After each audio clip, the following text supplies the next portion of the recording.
Sometimes the past feels familiar, even when it was never yours. It can happen with an old song, a faded photograph, a grainy video, or a street scene from a decade before you were born. You know you did not live through that moment. You know it is not your childhood, your city, or your memory. And yet something about it feels strangely close. A song from the 1980s can feel like it belongs to a life you almost remember. A VHS recording can make a city look warmer than the present. An old bedroom, a neon street, a cassette tape, or a photograph of strangers can create a feeling that is hard to explain. It is not simply sadness, and it is not simply happiness.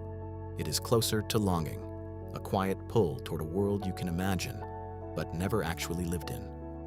People sometimes call this feeling anemoia, nostalgia for a time you never experienced. The word is more poetic than scientific, but the experience it describes is easy to recognize.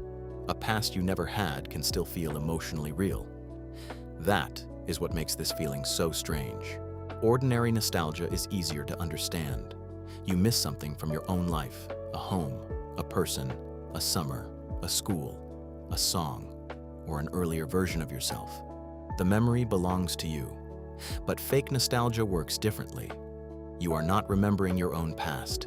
You are responding to an atmosphere created by music, film, photography, fashion, stories, family memories, and the internet. A decade becomes more than history. It becomes a mood. This does not mean the past was actually better. Every decade had its own problems, fears, boredom, unfairness, and uncertainty. But the past we feel nostalgic for is often not the full past. It is a selected version, a softened version, a version with better lighting. The difficult parts are cropped out. What remains is the glow. That glow can be powerful.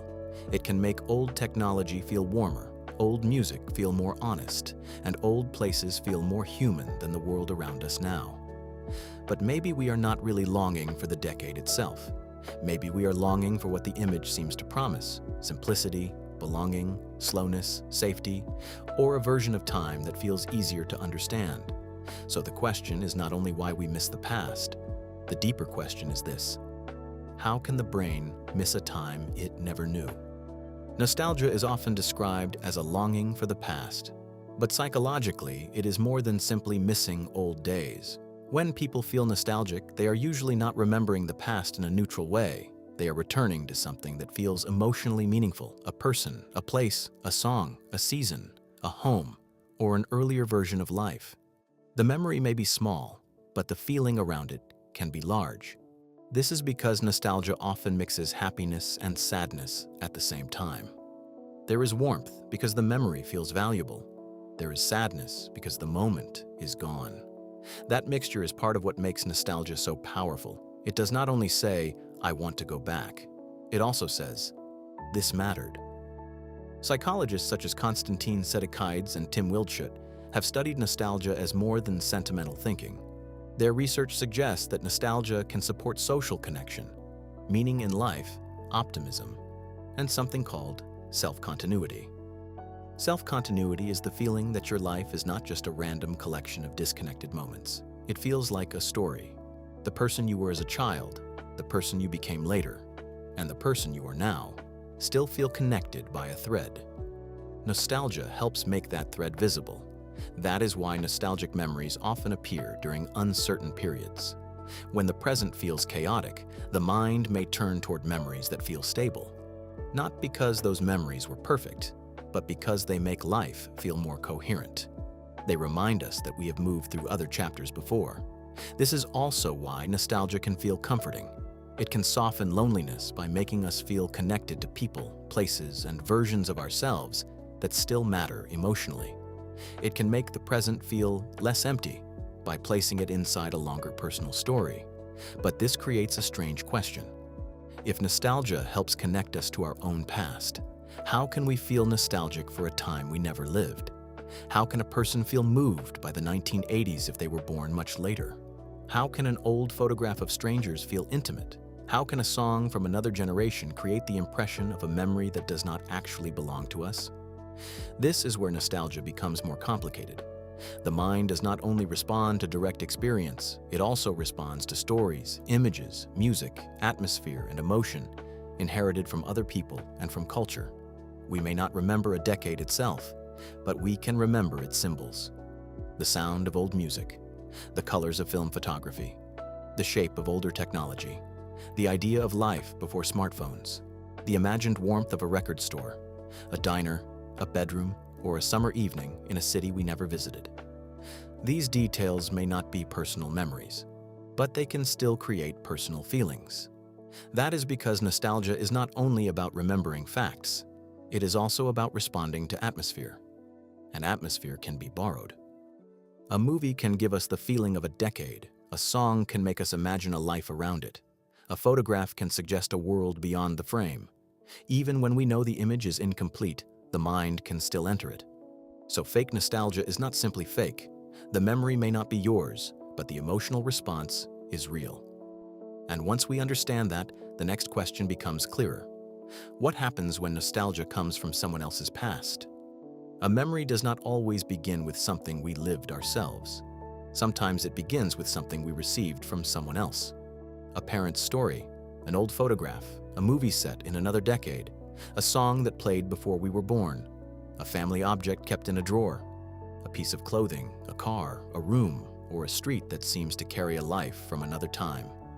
This is where fake nostalgia becomes more interesting. The feeling is not always based on personal memory. Sometimes it is based on borrowed memory. Researchers often discuss related ideas through terms like vicarious nostalgia and historical nostalgia. These describe a form of nostalgia that can be connected to someone else's past, or to a cultural past we did not personally experience. In simple terms, the mind can feel emotionally connected to a past it only knows through stories, images, music, and atmosphere. That may sound strange, but it is part of how culture works. We do not only inherit names, places, and languages, we also inherit emotional pictures of the past. We learn what certain decades are supposed to feel like. The 1950s may become diners, jukeboxes, and polished cars. The 1980s may become neon lights, synth music, shopping malls, and late-night television. The 1990s may become VHS tapes, bedrooms, old computers, and summer afternoons before smartphones. Of course, these images are incomplete. No decade was only its music, fashion, colors, or technology. Real life was more complicated than that. But when a period is repeated through films, songs, photos, advertisements, and internet edits, it can become easier to feel than to understand. The decade turns into an atmosphere, and atmosphere can be powerful. A person can look at a photograph of strangers and feel something private, not because the people in the image are known to them, but because the image suggests a world that feels emotionally reachable. This is why borrowed nostalgia can feel so real. The memory may not belong to us, but the need underneath it can be personal. Maybe we are responding to the idea of belonging, maybe to slowness, maybe to a world that seems more physical, less disposable, and easier to understand. The past becomes a place the imagination can enter, not as the full historical reality of a decade, but as an emotional version of it, shaped by distance, style, repetition, and selective memory. And once that version feels familiar enough, the mind can begin to miss it. That is why nostalgia for a time we never lived is not only about history. It is also about the way culture gives us images of other people's lives and how the brain turns those images into feeling. A borrowed memory may not be factual, but it can still become meaningful, and this becomes even stronger when the memory arrives through music and images. Some forms of nostalgia arrive slowly, through stories. Others arrive almost instantly through sound and image. A few seconds of an old song can change the feeling of a room. A grainy video can make a city look like a memory. A photograph with faded colors can feel more emotional than a sharper image taken yesterday. This is one reason fake nostalgia often begins with atmosphere. The past does not reach us only as information.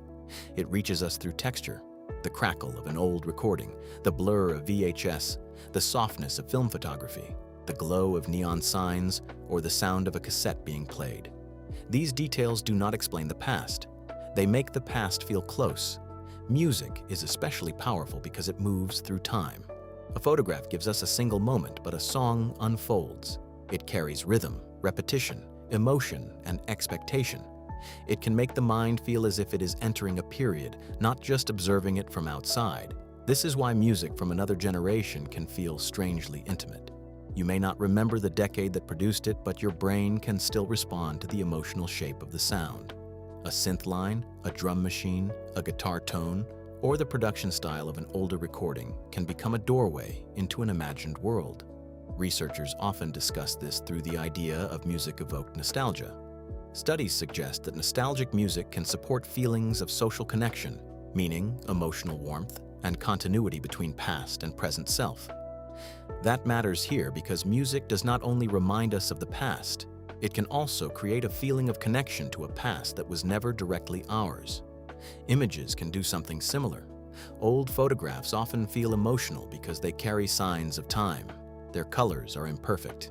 Their edges are soft. Their surfaces may be faded, scratched, or blurred.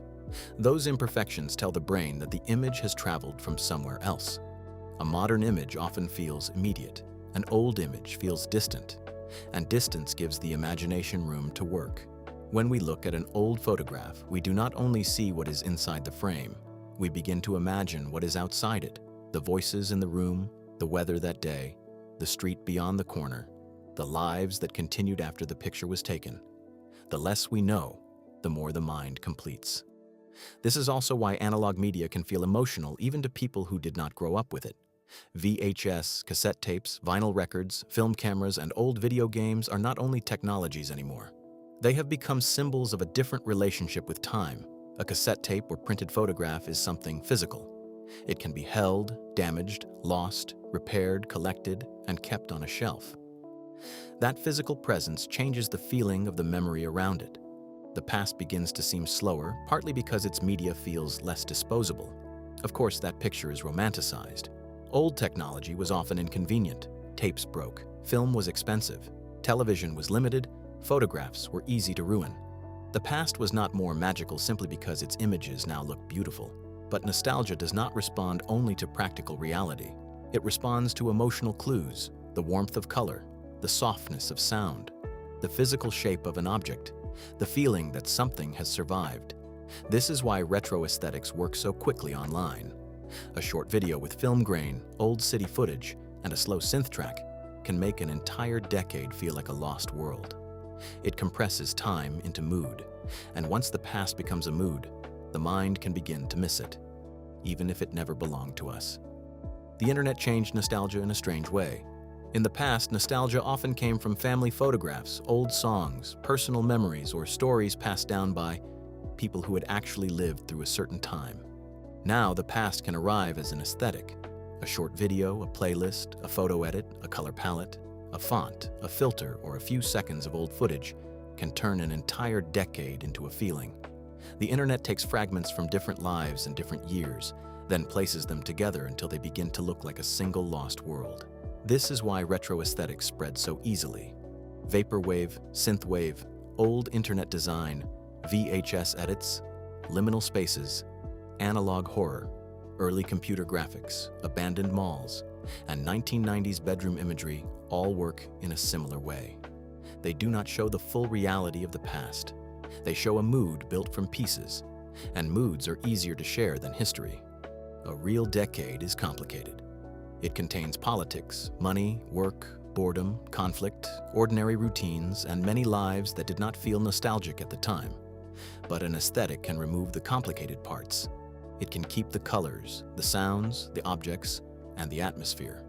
It can turn the past into something cleaner and easier to feel. That is why someone can become nostalgic for a version of the 1980s that exists mostly through movie lighting, synthesizer music, neon signs, and internet edits. Or for a version of the 1990s built from old computers, bedroom posters, video stores, and the idea of life before everything was online. The internet does not only preserve the past, it remixes it. A song from one decade can be placed over images from another. A modern video can be given artificial film grain. A room that never existed can be designed to feel like a childhood memory. Over time, these combinations create emotional worlds that are not exactly historical, but still feel familiar. This is part of what makes fake nostalgia so powerful. It is not tied to one real memory. It can be assembled from many small signals, repeated across screens until they begin to feel personal. And because the internet is endless, the feeling can be refreshed again and again. There is always another old photo, another retro playlist, another faded video, another room that looks like a memory from a life you never had. The result is a new kind of longing, not just for the past itself, but for the atmosphere of a past that has been edited, softened, and made available on demand. The internet turns lost time into something we can scroll through.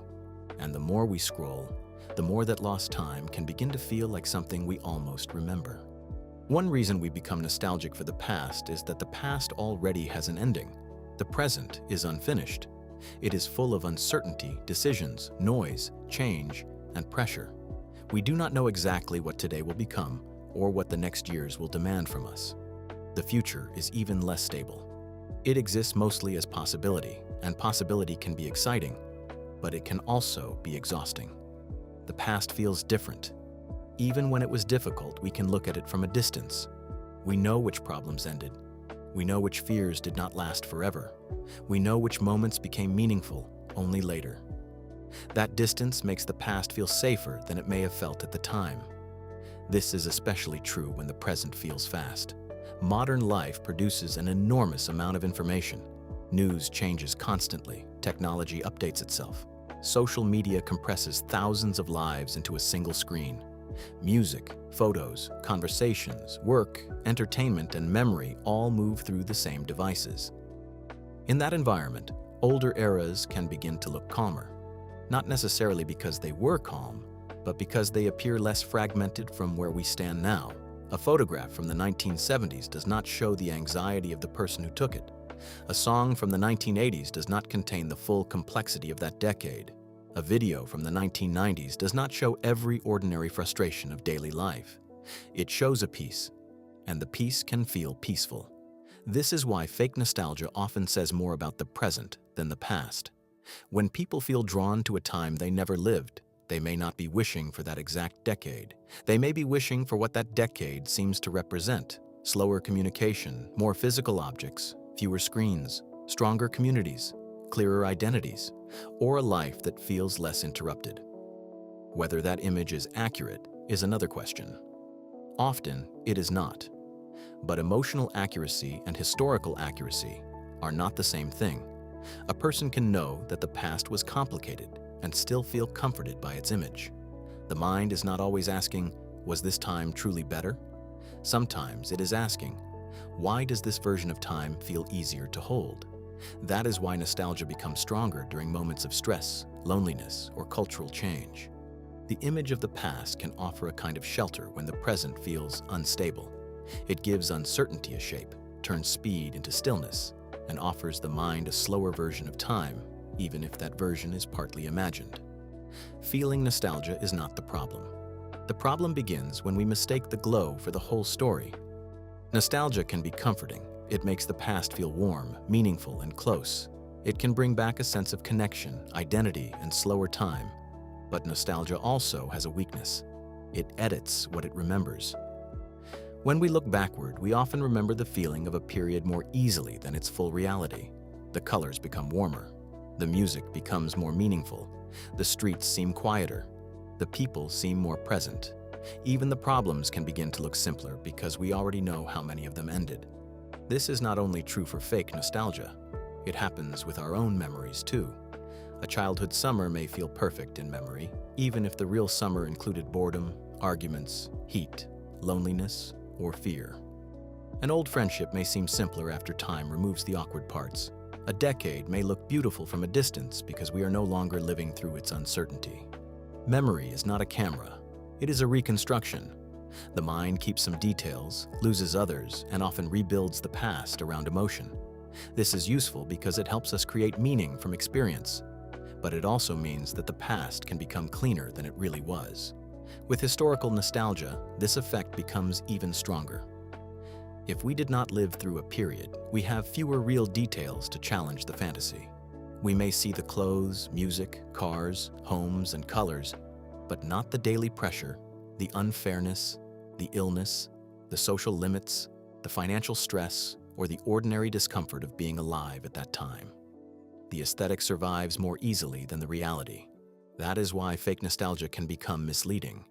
It can make us believe we are longing for a better era, when we may actually be longing for a better feeling. Less noise, more belonging, more physical connection, more time, more meaning. Those are real needs, but the past may not be the place where they truly existed. This does not mean we should reject nostalgia. A nostalgic feeling can be beautiful. It can inspire art, music, storytelling, memory, and reflection. It can help us understand what we feel is missing from the present, but it becomes more useful when we treat it as a signal, not as proof. The feeling may be telling us something important, not that the past was perfect, but that the present feels incomplete in a way we should pay attention to. So the question becomes less about whether fake nostalgia is true or false.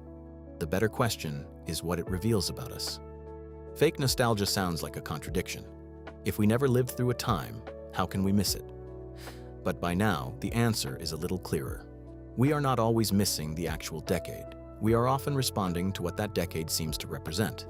A slower pace, a stronger sense of place, physical objects, fewer screens, and a version of life that appears more focused and easier to understand. The past becomes a kind of mirror. When we feel drawn to a time we never lived, we may be learning something about the present. Maybe we are tired of speed. Maybe we miss objects that feel real. Maybe we want stronger communities, clearer memories, or a life that does not disappear so quickly into digital noise. This does not mean the older world was better. It means the image of the older world is helping us name something we feel now. That is why fake nostalgia can be meaningful, even when it is historically incomplete. The emotion is not proof that the past was perfect. It is evidence that the mind is searching for connection, continuity, and atmosphere. Nostalgia gives shape to that search.